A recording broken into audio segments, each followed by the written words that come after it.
Njia.info. Cette vidéo vous est présentée par le ministère Njia, qui existe pour le but de faire connaître aux hommes celui qui s'appelle le chemin, c'est-à-dire Jésus-Christ. Ok, aujourd'hui, nous voulons vous expliquer un principe que Jésus a enseigné à ses disciples. Leo tutawatolea maelezo kanuni moja ambayo Yesu aliwafunza wanafunzi wake. Jésus disait à ses disciples lorsqu'il les envoyait dans les villages, Yesu alikuwa amewaeleza wanafunzi wake alipowatuma katika miji na vijiji, n'allez pas de maison en maison, msiende nyumba kwa nyumba, mais bali faites des recherches fanyeni utafiti pour trouver un enfant, une maison de paix. ili kwamba muipate nyumba ya amani wala mwana wa amani.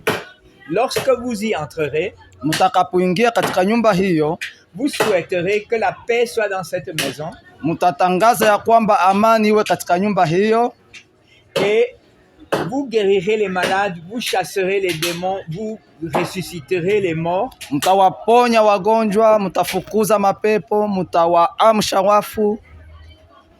Et quand les cœurs seront touchés, ces personnes pourront être ouvertes pour l'évangile. Mioyo ya watu itakapoguswa kwa njia hiyo itakuwa imefungukia Injili. Imaginez-vous, vous arrivez maintenant dans une de ces maisons que le Seigneur vous a données. Fikiria unafika katika moja ya nyumba hizo ambazo Mungu amekufungulia mlango. C'est-à-dire vous avez posé des questions à des gens. Est-ce qu'il y a quelqu'un qui a une bonne influence sur sa région?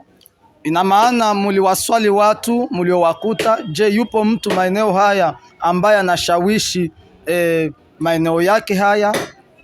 Peut-être que c'est quelqu'un qui a une mauvaise influence, mais c'est quand même une personne d'influence. Yawezekana ni mtu ambaye anayeshawishi kwa njia ambayo si nzuri, lakini hata hivyo ni mtu ambaye anayeshawishi. Mais c'est une personne qui a la pensée de faire avancer son peuple d'une manière ou de l'autre.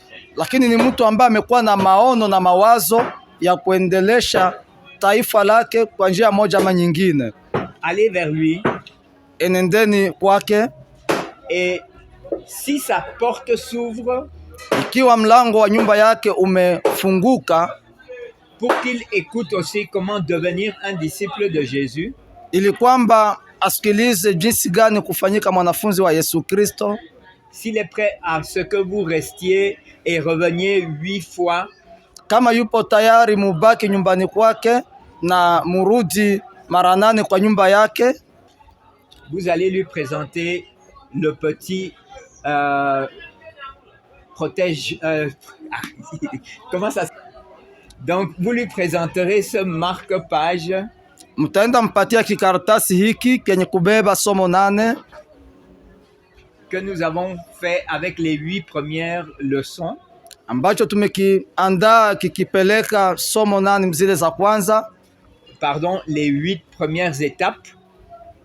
Samahani, hatua 8 za kwanza.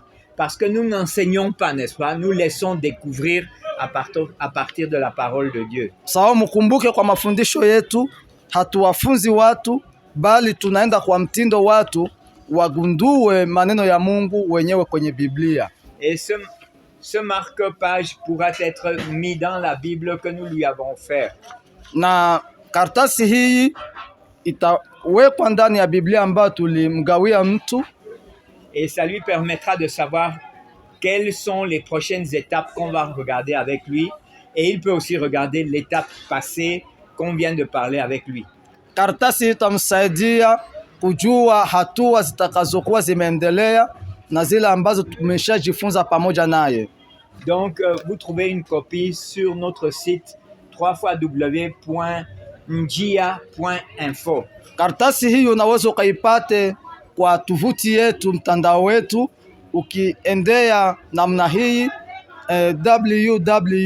www.njia.info.